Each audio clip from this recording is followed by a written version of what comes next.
تمام حمد و ثنا تعریف و توصیف اللہ جل مجدہ الکریم کی ذات بابرکات کے لیے، جو خالق کائنات بھی ہے اور مالک شہنشاہات بھی۔ اللہ جل وعلا کی حمد و ثنا کے بعد حضور نبی اکرم شفیع امم رسول محتشم نبی مکرم صلی اللہ علیہ وسلم کے حضور ناز میں اپنی عقیدتوں، ارادتوں، محبتوں اور نیازمندیوں کا خراج پیش کرنے کے بعد، معزز محترم محتشم سامعین، السلام علیکم ورحمۃ اللہ وبرکاتہ۔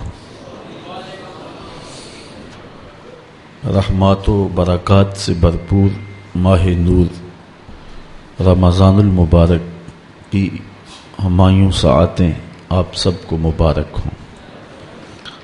اللہ تعالیٰ اس ماہ مبارک کو ہمارے گناہوں کا کفارہ بنائے، ہمارے من ستھرے کر دے، نیتوں میں حسن پیدا کرے، زندگی کے اندر ہم سے جو کوتاہیاں سرزد ہوئیں اللہ اپنے کرم سے معاف کر دے، اور اس کرم اور اس انداز سے یہ ماہ نور گزرے کہ ہمارے دامن پر گناہوں کا ایک دھبا بھی باقی نہ رہے۔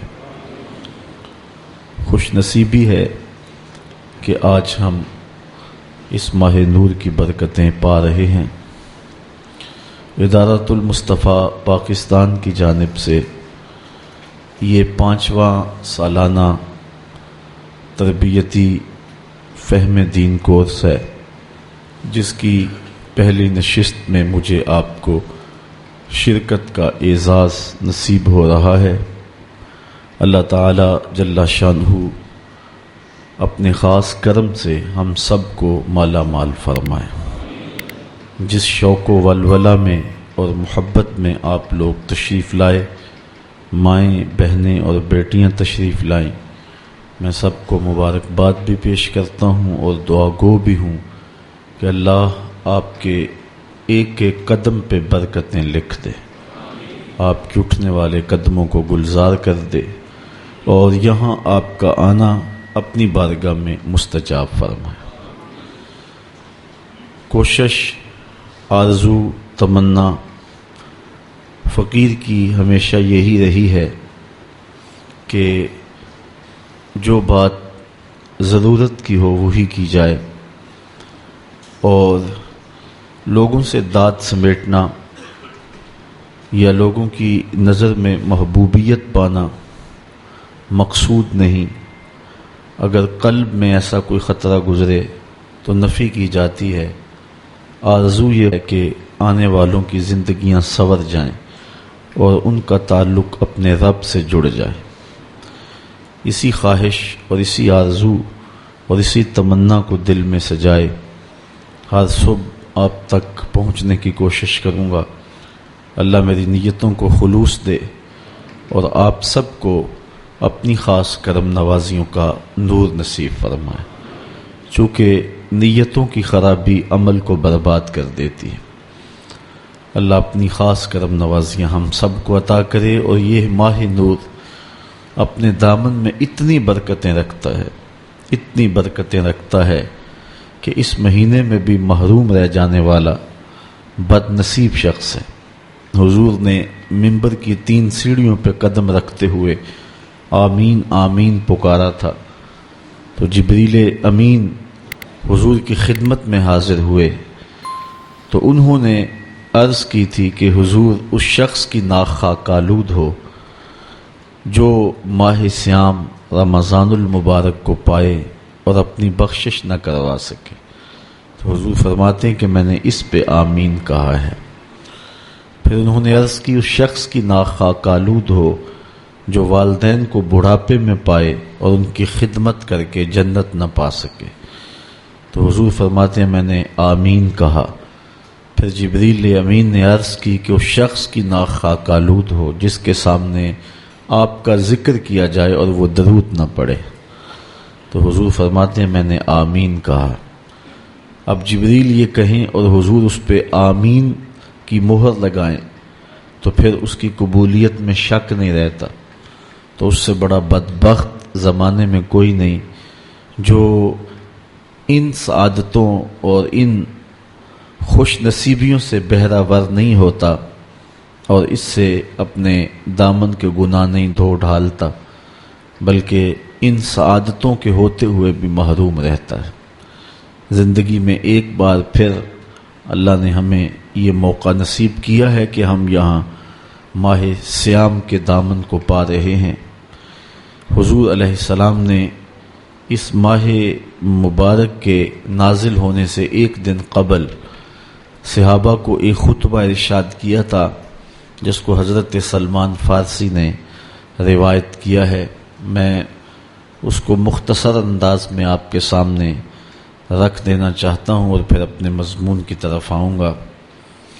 حضرت سلمان فارسی کہتے ہیں، خاطبنا رسول اللہ صلی اللہ علیہ وسلم فی آخر یوم من شعبان، حضور نے شعبان کے آخری دن ہمیں ایک خطبہ ارشاد کیا۔ فقال، تو حضور نے خطبہ ارشاد کرتے ہوئے ارشاد کیا، یا ایھا الناس، اے لوگو، قد اظلکم شہر عظیم شہر مبارک شہر فیہ لیلۃ خیر من الف شہر، اے لوگو، ایک بہت بڑا مہینہ جلوہ فراز ہو رہا ہے، تمہارے اوپر ایک عظیم مہینہ تشریف لا رہا ہے، اور وہ بابرکت مہینہ ہے کہ جس کے دامن میں ایک رات ایسی ہے جو 1000 مہینے سے بہتر ہے۔ جعل اللہ صیامہ فریضہ، اللہ نے اس مہینے کے روزوں کو فرض ٹھہرایا ہے۔ وقیام لیلۃ تطوعا، اور اس مہینے کی راتوں کو قیام کرنا نفل ٹھہرایا ہے۔ من تقرب فیہ بخصلۃ من الخیر کان کمن ادی فریضۃ فیما سواہ، اس مہینے میں جو کوئی اچھائی کرے گا، کوئی نفلی عبادت کرے گا، اللہ تعالیٰ اس کو فرض کا ثواب عطا کرے گا۔ ومن ادی فریضۃ، اور جس نے کوئی فرض ادا کیا فیہ، اس ماہ نور میں، کان کمن ادی 70 فریضۃ فیما سواہ، تو اس کو 70 فرائض ادا کرنے کا ثواب دیا جائے گا۔ وہو شہر الصبر، فرمائیے صبر کا مہینہ ہے۔ والصبر ثوابہ الجنہ، اور صبر کا ثواب جنت ہے۔ وشہر المواسات، اور یہ دل جوئی کا مہینہ ہے، پیار بانٹنے کا مہینہ ہے، محبتیں تقسیم کرنے کا مہینہ ہے، الفتیں پھیلانے کا مہینہ ہے، پیار کی خوشبو اور الفتوں کے اجالے زمانے میں بانٹنے کا مہینہ ہے۔ وَشَهْرٌ يُزَادُ فِيهِ رِزْقُ الْمُؤْمِنِ، یہ وہ مہینہ ہے جس میں مومن کے رزق کو بڑھا دیا جاتا ہے۔ مَنْ فَطَّرَ فِيهِ صَائِمًا كَانَ لَهُ مَغْفِرَةً لِذُنُوبِهِ وَأُوتِقَ رَقَبَتُهُ مِنَ النَّارِ وَكَانَ لَهُ مِثْلُ أَجْرِهِ مِنْ غَيْرِ أَنْ يَنْتَقِصَ مِنْ أَجْرِهِ شَيْءٌ، اس مہینے میں جس نے کسی روزہ دار کا روزہ افطار کروایا، اس کو 3 چیزیں ملیں گی۔ پہلی چیز، اس کے سارے گناہ معاف کر دیے جائیں گے، اور اس کو جہنم کی آگ سے آزاد کر دیا جائے گا۔ تیسری چیز، جس کا روزہ وہ افطار کر رہا ہے، اس کے اجر میں کمی کیے بغیر اتنا ہی اجر روزہ افطار کروانے والے کو بھی عطا کر دیا جائے گا۔ قلنا یا رسول اللہ، حضرت سلمان فارسی کہتے ہیں، ہم نے عرض کیا ہے اللہ کے رسول صلی اللہ علیہ وسلم، لیسا کلنا نجد ما نفطر بہ الصائم، ہم میں سے غریب لوگ بھی ہیں اور روزہ افطار نہیں کروا سکتے، تو یہ اتنی بڑی سعادت سے وہ تو محروم رہ گئے۔ تو میرے لجپال آقا نے ارشاد فرمایا، فقال رسول اللہ صلی اللہ علیہ وسلم، یؤتی اللہ ھذا الثواب من فطر صائما علی مذقۃ لبن او تمرۃ اور شربۃ من ماء، حضور نے فرمایا کہ لازمی نہیں ہے کہ بڑا اہتمام کیا ہو، جس نے پانی کا ایک گھونٹ بھی پلا دیا، اور دودھ کا ایک گھونٹ بھی کسی کو دے دیا یا کھجور کا ایک ٹکڑا بھی کسی کو کھلا دیا تو اللہ تعالیٰ جل شانہ اس کو بھی اتنا ہی ثواب عطا فرماتا ہے۔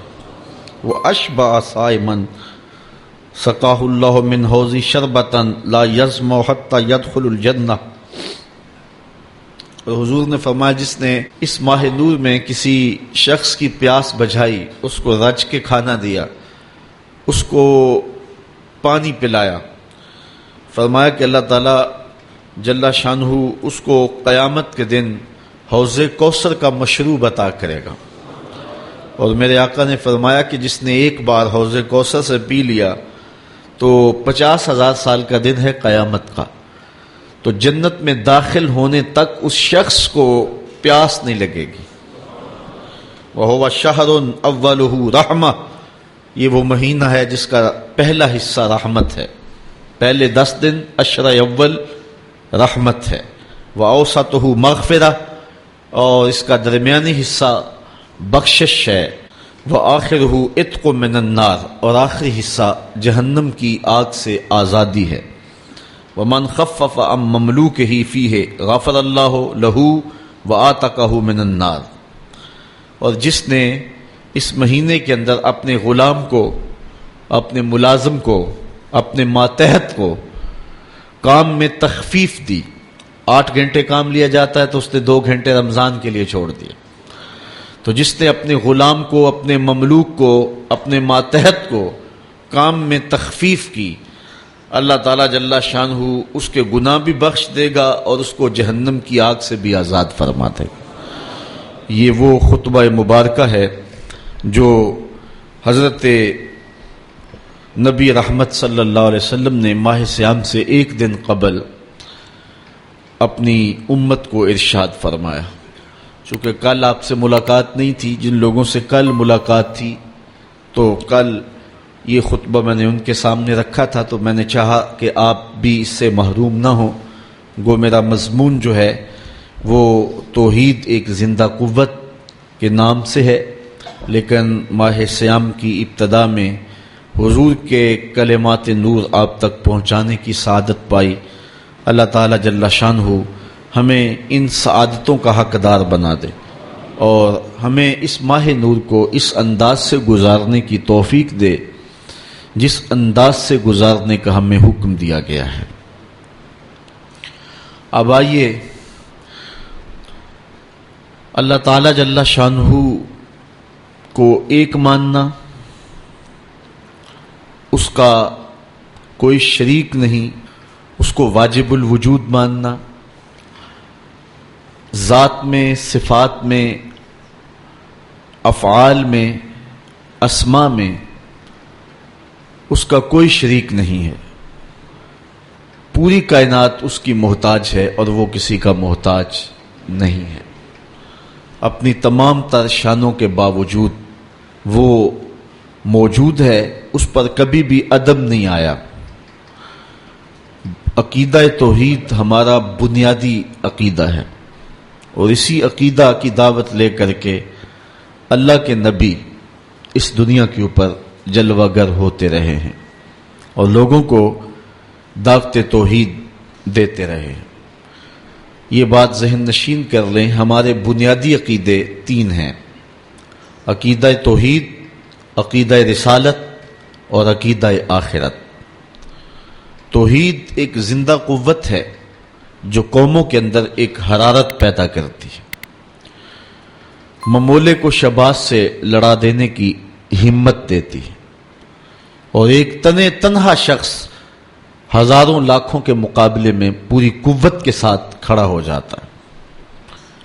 انسان اکیلا ہو اور مخالفین کا ہجوم ہو تو اس کی زبان لڑکھڑا جاتی۔ انسان فطرتاً کمزور ہے، خلق الانسان ضعیفا، لیکن توحید کا اجالا جب من میں سویرا کرتا ہے تو پھر اللہ لہجے میں بھی بانکپن عطا کر دیتا ہے۔ اس عنوان کے ساتھ ہم حضرت سیدنا ابراہیم علیہ السلام کے لہجے کو ملاحظہ کر سکتے ہیں۔ جب بابل شہر میں نمرود کی جھوٹی خدائی کا ناقوس بج رہا تھا اور شہر کے ہر دروازے پر اس کے ہم شکل بت رکھے گئے تھے، اور جو شہر میں داخل ہوتا اس کے لیے لازم تھا کہ اس بت کو سجدہ کرے، اور اگر وہ سجدہ کر کے نہیں گزرتا تھا تو اس نے سسٹم ایسا رکھا تھا کہ گھنٹیاں بجنے لگ جاتی، اس لیے چاروں ناچار ہر شخص کو اس کے بت کے آگے سجدہ ریز ہونا پڑتا تھا۔ اس ماحول میں جبکہ کفر ہر سمت پھیلا ہوا تھا، ظلمتیں ڈیرا جمائے ہوئے تھی، شب دہجور ہر سمت پنجے گاڑے ہوئے تھی، اور اس کی جھوٹی خدائی کی فسوکاری لوگوں کو جکڑے ہوئے تھی، تو اس زمانے میں ایک شخص پیدا ہوا جس کو حضرت ابراہیم کے نام سے دنیا جانتی۔ آپ نے نہ صرف نمرود کی جھوٹی خدائی کا انکار کیا، بلکہ انہوں نے جو جھوٹے خدا بنا رکھے تھے ان سب کا انکار کر کے پوری عظیمت اور پوری جرت کے ساتھ کھڑے ہو کر کے دنیا کے سامنے توحید پرستوں کی جو تصویر پیش کی ہے وہ انوکھی بھی ہے، البیلی بھی ہے، جرت افزا بھی ہے، اور باطن کو جلا دینے والی بھی۔ آئیے سورہ الانبیاء اٹھا کر کے دیکھتے ہیں۔ اللہ کا نبی جس ماحول میں آنکھ کھولتا ہے اور پھر جوانی کی دہلیز پہ قدم رکھتا ہے، ایک جھوٹے خدا کی خدائی کا ڈنکا بج رہا ہے، اور لوگ اس کے سامنے اپنی پیشانیاں بھی جھکاتے ہیں اور اپنے سر بھی جھکاتے ہیں۔ حضرت ابراہیم جب بلوغت کی عمر کو پہنچتے ہیں، وَلَقَدْ آتَيْنَا إِبْرَاهِيمَ رُشْدَهُ مِنْ قَبْلُ، اللہ ارشاد فرماتا ہے، اور یقیناً ہم نے مرحمت فرمائی تھی ابراہیم کو ان کی دانائی اس سے پہلے، وَكُنَّا بِهِ عَالِمِينَ، اور ہم ان کو خوب جانتے تھے۔ اِذْ قَالَ لِأَبِيهِ وَقَوْمِهِ مَا هَٰذِهِ التَّمَاثِيلُ الَّتِي أَنْتُمْ لَهَا عَاكِفُونَ، جب انہوں نے اپنے چچا اور اپنی قوم سے کہا کہ یہ کیا مورتیاں ہیں جن پر تم پوجا پاٹ کرنے کے لیے جمے بیٹھے ہو۔ وہ بت تھے جن کے ارد گرد وہ بیٹھے رہتے تھے اور ان کی پوجا پاٹ کرتے تھے۔ قالوا وجدنا آباءنا لها عابدین، تو انہوں نے جو دلیل دی وہ یہ تھی کہ ہم نے اپنے آباء و اجداد کو ایسے کرتے ہوئے دیکھا ہے۔ قال لقد کنتم انتم وآباؤکم فی ضلال مبین، حضرت ابراہیم علیہ السلام بولے بے شک تم اور تمہارے آباء و اجداد سارے گمراہی میں ہو۔ قالوا اجئتنا بالحق ام انت من اللاعبین، کہنے لگے آپ کوئی ہمارے پاس سچی بات لے کر آئے ہیں یا یوں ہی ہم سے دل لگی کر رہے ہیں۔ قال بل ربکم رب السماوات والارض، حضرت ابراہیم علیہ السلام نے کہا کہ یہ تمہارے معبود نہیں ہیں، تمہارا معبود وہ ہے جو زمین و آسمان کا رب ہے، الذی فطرہن، جس نے ان کو پیدا کیا ہے، وانا علی ذالکم من الشاہدین، اور میں اس صداقت پر گواہی دینے والوں میں سے ہوں۔ وَتَاللَّهِ لَأَكِيدَنَّ أَصْنَامَكُمْ بَعْدَ أَن تُوَلُّوا مُدْبِرِينَ، وہ ایک میلہ منعقد کیا کرتے تھے شہر سے باہر اور کچھ دن وہاں گزار کر کے آتے۔ عادت ان کی یہ تھی کہ جب وہ میلے پہ جاتے تو پہلے بتوں کے استہانوں میں حاضر ہوتے اور وہاں ان کے سامنے جا کر کے اقسام کی مختلف رنگوں کی مٹھائیاں رکھتے، اور پھر وہاں سے وہ میلے میں جاتے۔ جب واپس پلٹتے تو سب سے پہلے وہ اپنے بت قدوں میں آتے اور اپنے بتوں کو سلام کرنے کے بعد پھر اپنے گھروں کو پلٹتے۔ ہمیں جو طریقہ دیا گیا ہے، میرے اور آپ کے آقا و مولا جب بھی کبھی سفر پہ تشریف لے جاتے تو حضور سب سے آخری منزل مسجد کو رکھتے تھے۔ مسجد سے نوافل پڑھنے کے بعد حضور سفر پر روانہ ہوتے، اور جب واپس حضور تشریف لاتے تو سب سے پہلے مسجد میں جلوہ فراز ہوتے۔ تو ان کا انداز اپنے بتوں کے لیے یہ تھا، اور اہل ایمان کا اپنے رب کے حضور شکرانے اور نذرانے اور محبتوں کے اظہار کا طریقہ یہ متعین اور مقرر کیا گیا ہے۔ خیر، انہوں نے حضرت ابراہیم کو بھی دعوت دی کہ آپ چلے اور ہمارے ساتھ میلے میں شریک ہوں۔ حضرت ابراہیم علیہ السلام نے کہا کہ میں تمہارے اس میلے میں کیسے شریک ہو سکتا ہوں جہاں بت پرستی ہوگی، میں تو تمہارے عمل اور رویے سے پہلے ہی بیزار ہوں۔ تو خیر وہ اپنے بتوں کے سامنے طرح طرح کی مٹھائیاں رکھ کر کے میلے پہ چلے گئے۔ انہیں سان گمان بھی نہیں تھا جو کچھ ہوا ان کے آنے کے بعد۔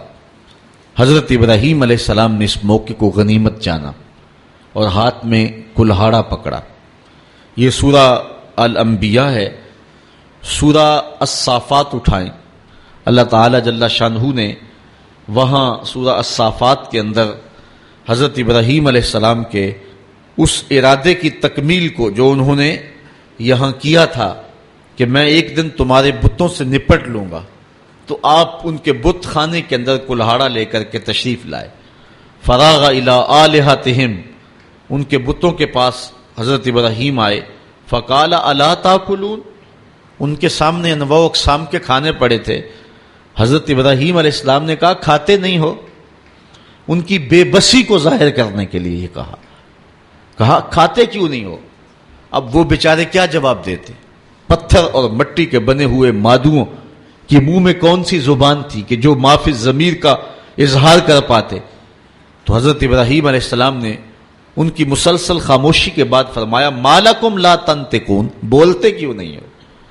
فراغ علیہم ضربا بالیمین، یہ اللہ کے پیغمبر کا جلال ہے، آپ نے دائیں ہاتھ میں کلہاڑا پکڑ کے ان کے ٹکڑے ٹکڑے کر کے رکھ دیے۔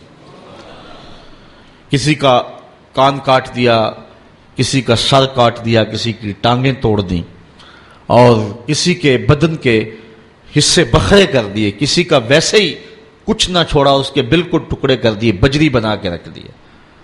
لیکن ان کا جو بڑا بت تھا اس استحان کے اندر اس کو کچھ نہ کہا اور کلہاڑا اس کے کندھے پہ رکھ دیا۔ اب قرآن مجید میں یہاں سورہ انبیاء میں جو اس واقعہ کو بیان کیا ہے وہاں انداز دیکھیے۔ آپ نے فرمایا وَتَاللَّهِ لَأَكِيدَنَّ أَصْنَامَكُمْ بَعْدَ أَن تُوَلُّوا مُدْبِرِينَ، جب تم پلٹ کے پیٹھ پھیرتے ہوئے آؤ گے تو میں تمہارے بتوں کے ساتھ جو ہے کوئی سلوک کروں گا، ان کا بندوبست کر لوں گا۔ فَجَعَلَهُمْ جُزَازًا، تو پس آپ نے ان کو ریزہ ریزہ کر ڈالا۔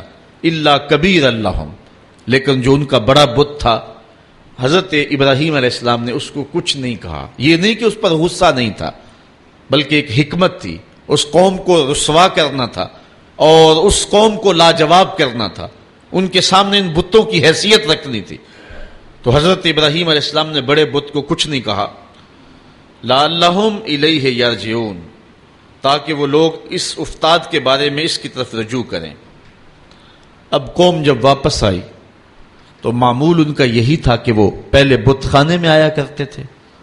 جب وہ بت خانے میں داخل ہوئے تو عجیب تماشا دیکھا کہ جن بتوں سے وہ مرادیں مانگا کرتے تھے، جن سے بارش کی دعائیں کیا کرتے تھے، اور جن کے ساتھ ان کی حکومت، سیاست، ان کا معاش، ان کی معاشرت وابستہ تھی، ان کے حصے بکھرے پڑے ہوئے دیکھے اور ان کی ٹانگیں ٹوٹی ہوئی دیکھی تو بہت پریشان ہوئے۔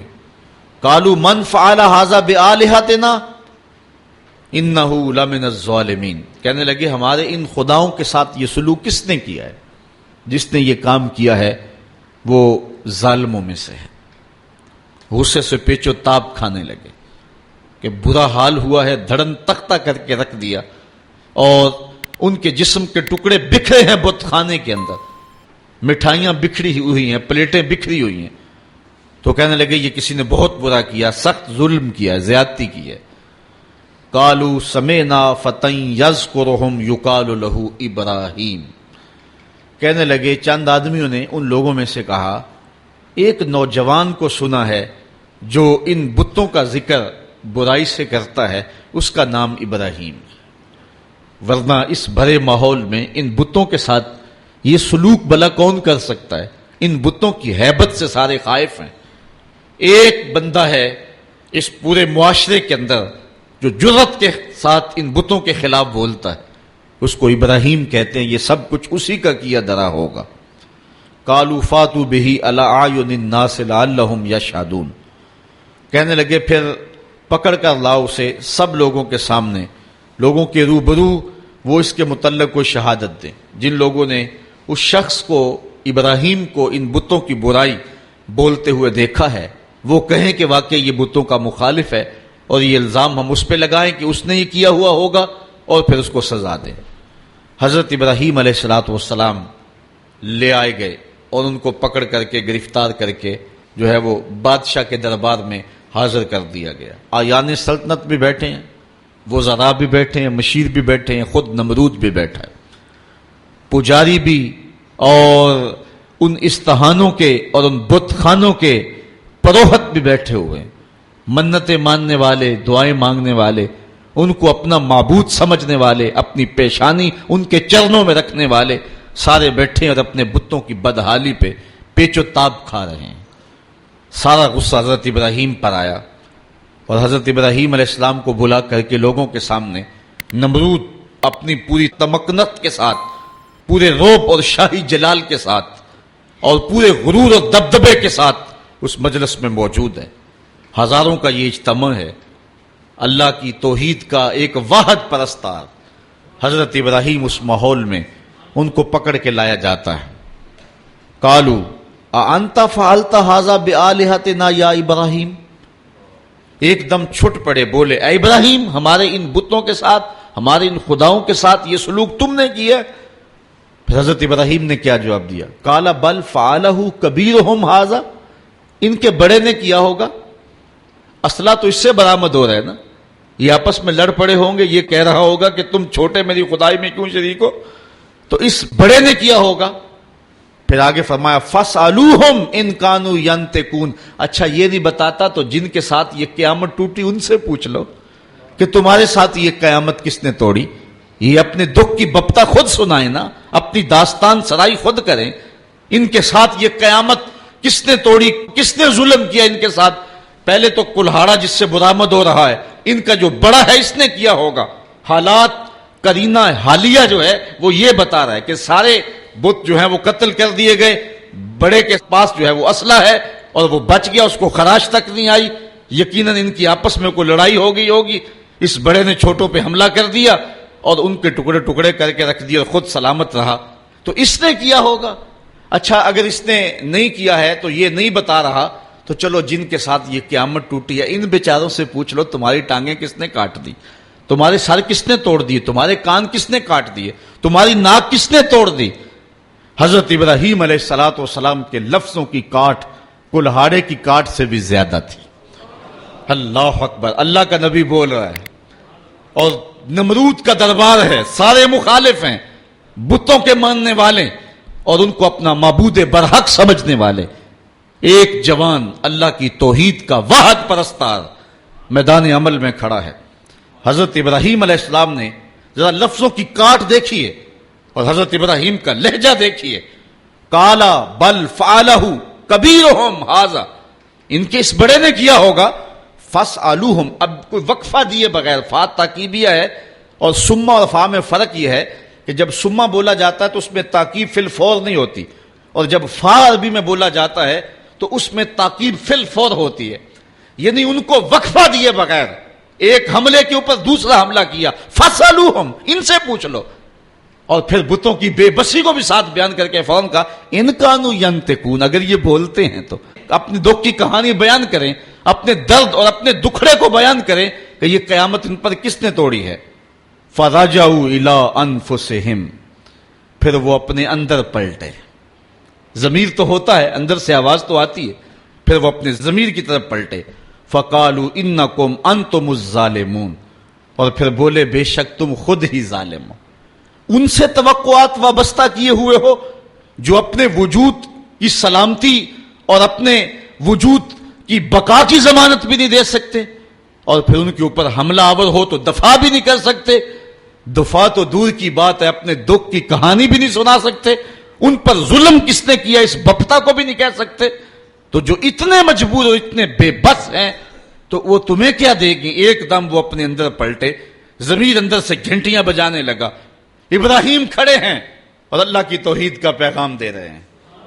وہ اپنے اندر جھکے اور کہا کہ تم خود ہی ظالم ہو. ثم نکسوا علی رؤوسہم، پھر وہ اوندے ہو کر پلٹ گئے.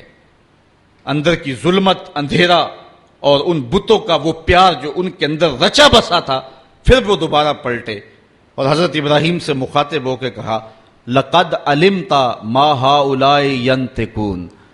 لجاجت تھی لہجے میں، بانک پن نہیں تھا، چونکہ جھوٹ کے لہجے کے اندر جو ہے وہ کڑک نہیں ہوتی، کھنک نہیں ہوتی، اس لیے لجاجت کے لہجے میں بولے ابراہیم تو جانتا ہے یہ بیچارے بولتے نہیں. بس ان کے یہ کہنے کی دیر تھی کہ اللہ کا نبی اٹھ کے کھڑا ہو گیا. اب سنو حضرت ابراہیم علیہ السلام کے لہجے کا بانک پن دیکھیے. قرآن مجید میں توحید کے عنوان سے حضرت ابراہیم کی تقریر کے یہ لفظ جو ہیں، ذرا ان لفظوں کی کاٹ دیکھیے اور الفاظ کی اٹھان دیکھیے، ابراہیم علیہ السلام کے لہجے کا حسن دیکھیے اور پھر قرآن کا معجزہ دیکھیے.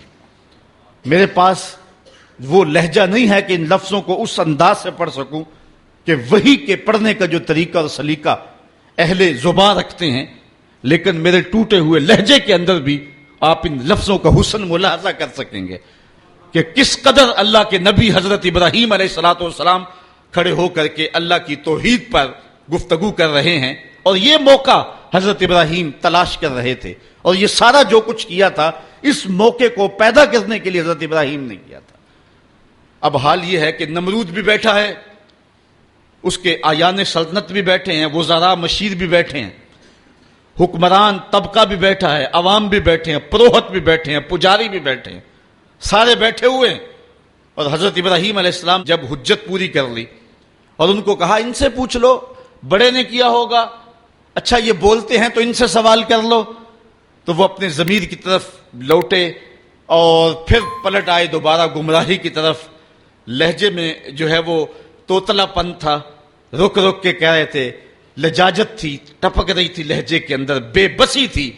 حکمران ہونے کے باوجود اتنا طبقہ ایک تنہا شخص سے مخاطب نہیں ہو رہا اور آنکھیں ملانے کے قابل نہیں ہے، جھکی نظریں ہیں، زبان بل کھا رہی ہے، لجاجت ہے، پیشانی اور بدن پہ پسینہ چھوٹا ہوا ہے، اور کفر کے یہ سرغنے لجاجت برے لہجے میں کہتے ہیں لَقَدْ عَلِمْتَ مَا هَؤُلَاءِ يَنْطِقُونَ. ابراہیم تو جانتا ہے یہ بیچارے بولتے تو نہیں، ان سے کیا پوچھیں، یہ تو بولتے نہیں ہیں. بس یہ کہنے کی دیر تھی، اللہ کا نبی کھڑا ہوا. اب سنو حضرت ابراہیم کا لہجہ. قَالَ أَفَتَعْبُدُونَ مِن دُونِ اللَّهِ مَا لَا يَنْفَعُكُمْ شَيْئًا وَلَا يَضُرُّكُمْ أُفٍّ لَّكُمْ وَلِمَا تَعْبُدُونَ مِن دُونِ اللَّهِ أَفَلَا تَعْقِلُونَ. حضرت ابراہیم علیہ السلام نے فرمایا ان کو پوچھتے ہو اللہ کے علاوہ جو نہ نفع دے سکے نہ نقصان پہنچا سکے. اب ایک اور دیکھیے وار کلہاڑے کا، اف لکم، ذرا دیکھیے کیسی کاٹ ہے. بیٹھے ہیں شاہب، وقت بھی سامنے بیٹھا ہوا ہے، اللہ کا نبی بول رہا ہے، ابراہیم علیہ السلام کے لہجے کے اندر جلال ہے، اور پورے روب کے ساتھ اللہ کا نبی اللہ کی توحید کا پیغام دے رہا ہے. اف لکم، افسوس ہے تمہارے جینے پہ، اف لکم ولما تعبدون من دون اللہ، اور افسوس ہے تمہارے ان خداؤں پہ جن کو تم اللہ کے علاوہ پوچھتے ہو. افلا تعقلون، تمہاری کھوپڑی میں دماغ نہیں ہے، ان کو پوچھ رہے ہو جو اپنے دکھ کی کہانی بھی نہیں سنا سکتے. اب جب دلیل سے بات نہ ہو سکے اور جب کسی کے لفظوں کی کاٹ نہ کی جا سکے تو جو طاقتور لوگ ہوتے ہیں ان کا لہجہ دوسرا ہوتا ہے. جلا دو، ٹکڑے کر دو، مار دو، بوٹیاں نوچ لو. انہوں نے کہا قالو حرقوہ وانصروا آلہتکم ان کنتم فاعلین. آپس میں بولے اس کی زبان تو روکی نہیں جا سکتی، اس کے لہجے کا جواب تو دیا نہیں جا سکتا، اپنے بتوں کا دفاع تو ہو نہیں سکتا. ہمارے اس معاشرے میں یہ ایک شخص کھڑا ہو گیا اور ہمارے بتوں کے خلاف بول رہا ہے، اب اس کا جواب تو تم دے نہیں سکتے، اس طرح کرو کہ اس کو جلا کے راکھ کر دو. آج جو ٹیری جونز نے امریکہ کے اندر کتاب رحمت کے ایک نسخے کو جلانے کا اعلان کیا ہے، یہ اپنی شکست کا اعلان کیا ہے. قرآن کی صداقت کے آگے بول نہیں سکا ہے. قرآن کا یہ نعرہ، اگر اس کتاب رحمت میں تمہیں شک ہے تو اس کی مثل ایک صورت ہی لا کے دکھاؤ. یہ قرآن کا چیلنج آج بھی موجود ہے. بیروت میں، شام میں، فلسطین میں، مصر میں اور اسرائیل کے اندر کتنے یہودی ہیں جو بائی برتھ عربی ہیں اور وہ عربی کو اچھی طرح سے جانتے ہیں. یہ چیلنج ان کو دیا گیا ہے، لاؤ نا قرآن کی مثل ایک صورت. لیکن جب دلیل کی زبان بند ہو جائے اور انسان دلیل سے بات نہ کر سکے تو پھر اوچھے ہاتھ کنڈوں پہ اتر آتا ہے، پھر گالی اور گولی اس کا لہجہ ہوتا ہے، پھر وہ کہتا ہے جلا دو، ٹکڑے کر دو. تو حضرت ابراہیم علیہ السلام کے لیے انہوں نے سب نے مل کر کے یہ فتویٰ دیا، قالوا حرقوہ وانصروا آلہتکم، اس کو جلا دو اور اپنے معبودوں کو بچا لو. ان کنتم فاعلین، اگر تم کچھ کر سکتے ہو تو یہی راستہ تمہارے پاس رہ گیا ہے. اگر اپنے خداؤں کا دفاع کرنا ہے تو پھر اس کی زبان بند کرنے کے لیے یہی طریقہ ہے کہ اس کو آگ میں جلا دیا جائے. اب آگ کا آلاؤ روشن کر دیا گیا. حضرت ابراہیم کو تلوار کی ایک ضرب سے بھی کاٹنے کا اہتمام کیا جا سکتا تھا، لیکن رنگ کوئی اور تھے اور رب کو کچھ اور منظور تھا.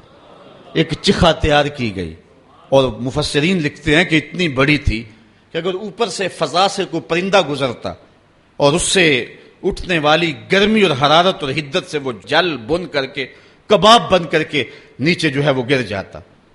اب جب چخا جلالی روشن کر لی، اب ابراہیم علیہ السلام گرفتار ہیں اور ان کو پکڑ کے آگ میں ڈالیں تو کیسے ڈالیں، قریب تو جایا نہیں جاتا. ایک منجنیق تیار کی، اس کے ایک پلڑے میں حضرت ابراہیم علیہ السلام کو بٹھایا، ان کے بدن پہ رسیاں جو ہے وہ باندھی اور ان کو جکڑ کر کے اس منجیق میں رکھا کہ اس کو گھما کر کے اس آگ میں ڈال دیں گے. جب منجیق کو گھمایا جانے لگا، کارکنان قضاء و قدر میں کوہرام مچ گیا. مالک اس دھرتی پہ تیرا ایک ہی تو پرستار ہے، تیرا ایک ہی تو پوجنے والا ہے، اگر یہ بھی نہ رہا تو پھر تیری توحید کا اعلان کون کرے گا.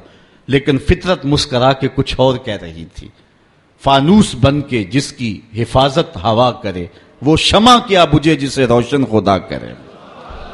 حضرت ابراہیم علیہ الصلوۃ والسلام اس منجیق میں ڈال لیے گئے. ذرا دیکھیے توحید پرست کا لہجہ، جس دھج سے کوئی مقتل میں گیا وہ شان سلامت رہتی ہے، اس جان کی کچھ پرواہ ہی نہیں، یہ جان تو آنی جانی ہے. ابراہیم علیہ الصلوۃ والسلام کے بارے میں ان کا خیال تھا کہ جب جلتی ہوئی آگ کے بھڑکتے ہوئے شعلے دیکھیں گے تو اپنے موقف سے رجوع کر لیں گے، لیکن جن کے اندر چراغے توحید روشن ہو، بھلا وہ ان بھڑکتے ہوئے شعلوں کو خاطر میں کیسے لاتے ہیں. حضرت ابراہیم علیہ الصلوۃ والسلام چرخی میں بیٹھے اور جب اس چرخی کو گھمایا گیا، حضرت جبریل امین حاضر ہو گئے. عرض کہی، اے ابراہیم، میں اللہ کے ہاں قرب خاص رکھتا ہوں اور میرا آنا جانا سدرہ تک ہے. اگر اللہ سے کچھ کہنا ہے تو مجھے کہیے، میں اللہ کی بارگاہ میں عرض کر دیتا ہوں. تو حضرت سیدنا ابراہیم علیہ السلام بولے کہ اے جبریل، تیری مہربانی پیشکش کی، مجھے تیرے سے کوئی حاجت نہیں ہے. جبریل نے عرض کی کہ اچھا چلو اپنے رب سے خود ہی عرض کر لیجئے، اس مشکل اور آڑے وقت میں آپ کی حفاظت کی جائے. آپ کی حفاظت اس کاز کی حفاظت ہے، آپ کا بچ جانا دین اسلام کا بچ جانا ہے، اس لیے آپ خود عرض کر لیجئے. حضرت ابراہیم بولے، اے جبریل امین، مجھے یہ بتاؤ، کافروں کے دل میں یہ بات کس نے ڈالی کہ میرے لیے آگ کے یہ الاؤ روشن کیے جائیں؟ کہا رب جلیل نے. کہا اگر جلیل کی یہ مرضی ہے تو پھر خلیل کی بھی یہی مرضی. جے سونا میرے دکھ وچ راضی تے میں سکھ نو چلے ڈاواں، اگر اس کی رضا ہے کہ میں جلوں تو میں 100 بار جلنے کے لیے تیار ہوں. اچھا، انہوں نے اس منجنیق کو گھما کر کے حضرت ابراہیم علیہ الصلوۃ والسلام کو آگ میں ڈالا. حوروں کی چیخیں نکل رہی تھی، عرش مولا تھرا رہا تھا. کارکنان قضاء و قدر پریشان تھے کہ دھرتی پر ایک ہی رب کی توحید کا متوالا اور اس کو بھڑکتی ہوئی آگ کے شعلوں پہ ڈالا جا رہا ہے، لیکن قدرت نے جو دکھلانا تھا وہ کچھ اور تھا. جب حضرت ابراہیم کو گھما کر کے آگ میں ڈال دیا گیا، ادھر حضرت ابراہیم آگ میں پہنچے، ادھر آگ کو رب کا سندیشہ پہنچا. قلنا یا نارو کونی بردم و سلامن علی ابراہیم. ہم نے آگ سے کہا، اے آگ ٹھنڈی ہو جا، اتنی ٹھنڈی بھی نہ کہ میرے خلیل کو سردی لگ جائے، ٹھنڈی بھی سلامتی کی ہونا، میرے ابراہیم پہ ٹھنڈی ہو جا. حضرت ابراہیم علیہ الصلوۃ والسلام اس آگ میں آ گئے. باہر تو بھڑکتے ہوئے شعلے تھے، اندر جنت کی ہوائیں چل رہی تھی. ایک دن نہیں، 2 دن نہیں، 40 دن تک اللہ کا خلیل اس آگ میں رہا ہے. 40 دن تک حضرت خلیل اللہ اس آگ کے اندر رہے. اندر گلزار بنا ہوا تھا، جنت کا ماحول تھا، فردوس کی جو ہے وہ بہاریں تھیں اور باہر آگ جل رہی تھی. باہر کوئی جاتا تو وہ دور سے بھاگ آتا.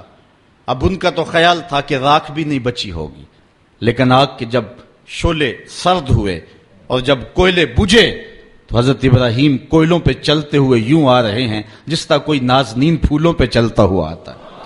حضرت ابراہیم علیہ السلام سے پوچھا گیا زندگی کے بہترین لمحے کون سے گزرے ہیں؟ کہا وہی لمحے جو نارے نمرود کے اندر گزار کے آیا ہوں. وصل کی وہ لذتیں اور وہ گھڑیاں اور وہ ساعتیں، وہ خوش نصیب گھڑیاں میں نے جو پائی ہیں، دل ڈھونڈتا ہے وہی فرصت کے رات دن بیٹھے رہیں تصور جانا کیے ہوئے. وہ خاص گھڑیاں تھی، وہ خاص لمحے تھی. اب اقبال کا لہجہ یہاں دیکھیے. پختہ ہوتی ہے مصلحت اندیش و عقل، عشق مصلحت اندیش ہو تو ہے خام ابھی.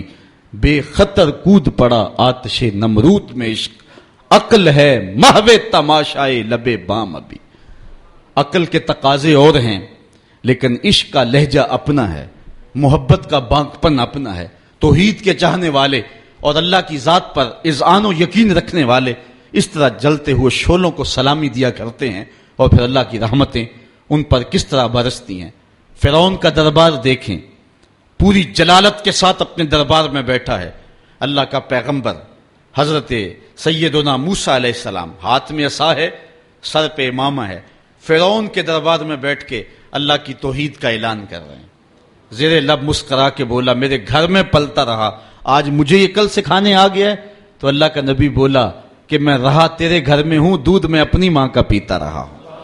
اللہ اکبر. حضرت ابراہیم علیہ السلام سے لے کر کے حضرت موسیٰ تک پھر وہ لمحے بھی آئے. کفر نے ایک بار پھر زور پکڑا.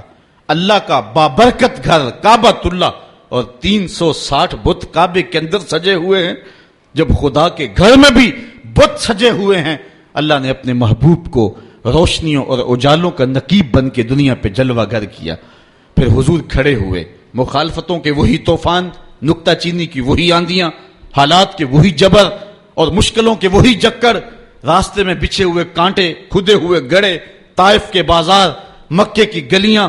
ابو لہب بھی ہیں، ابو جہل بھی ہیں، عقبہ بن ابی معیط جیسے ظالم لوگ بھی ہیں. یہاں ایک فرعون یا ایک نمرود نہیں ہے، یہاں درجنوں فرعون اور درجنوں نمرود جو ہیں وہ مقابلے میں کھڑے ہیں.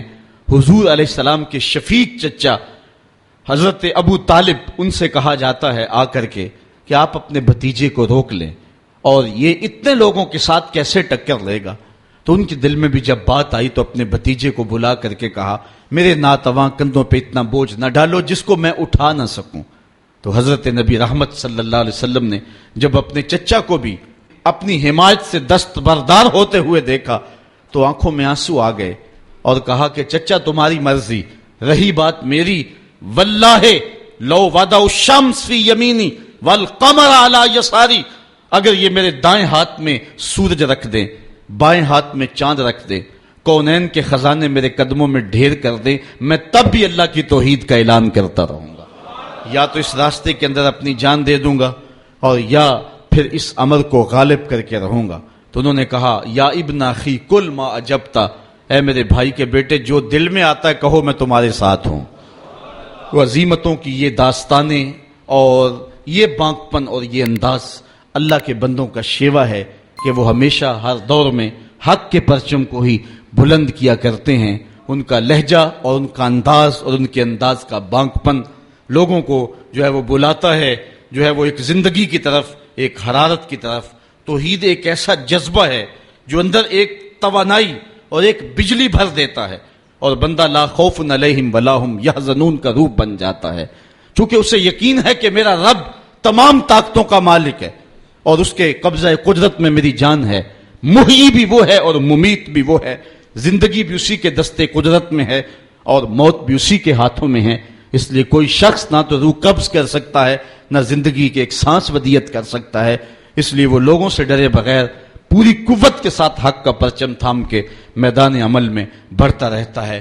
آج جس دور میں ہم جی رہے ہیں اور زندگی گزار رہے ہیں، اس دور میں توحید ہمارے مناظروں کا بحث تو بن گئی، لیکن توحید سے وہ جو حرارت ملتی تھی جس سے مردہ قوموں کے اندر زندگی پیدا ہوتی تھی، آج وہ حرارت چھنتی چلی جا رہی ہے. اقبال نے اس لہجے کو اور اس دکھڑے کو آج سے 100 سال قبل بیان کرتے ہوئے کہا تھا، زندہ قوت تھی جہاں میں یہی توحید کبھی، آج کیا ہے فقط ایک مسئلہ علم کلام، روشن اس ذو سے اگر نہ ہو کردار تو مسلمان سے ابھی تک پوشیدہ ہے مسلمان کا مقام، میں نے اے میر سپا تیری سپا دیکھی ہے، کل ہو واللہ کی شمشیر سے خالی ہے نیام، اس راز سے واقف ہے ملا نہ فقی، وحدت افکار کی بے وحدت کردار ہے خام، قوم کیا چیز ہے قوموں کی امامت کیا ہے، اس کو کیا سمجھیں یہ بیچارے 2 رکعت کے امام۔ توحید کا بانک پن تو یہ ہے سارا زمانہ ناراض ہو جائے لیکن اپنے رب کی رضا مقصود زندگی ہو۔ کسی کہنے والے نے کس بانک پن کے ساتھ کہا تھا، توحید تو یہ ہے خدا حشر میں کہہ دے یہ بندہ 2 عالم سے خفا میرے لیے تھا۔ اس کے دامن توحید میں، دامن رحمت میں آباد ہونے والے پھر لا خوف علیہم ولا ہم یحزنون کا روپ دھار لیتے ہیں۔ یہ عنوان تو اپنے دامن میں بہت کچھ رکھتا تھا لیکن جو ہے وہ وقت سمٹ گیا اور موسم کی شدتیں بھی ملحوظ ہیں، میں انہی لفظوں پہ اپنی گفتگو کو سمیٹتا ہوں۔ آفاق کے ہر ہر گوشے میں قرآن سنا کر دم لینا، اب رکنا نہیں، اب تھمنا نہیں، فردوس میں جا کر دم لینا، آفاق کے ہر ہر گوشے میں قرآن سنا کر دم لینا، اب رکنا نہیں، اب تھمنا نہیں۔ بسم اللہ الرحمن الرحیم۔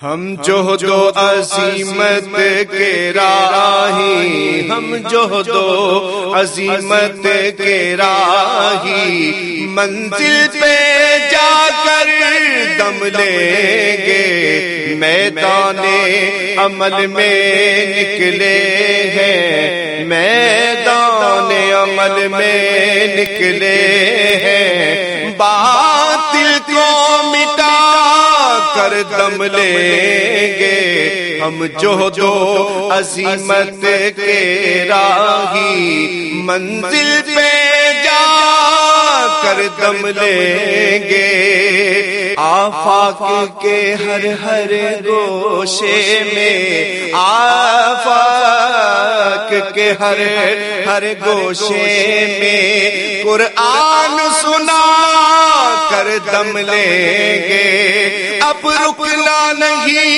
اب تھمنا نہیں،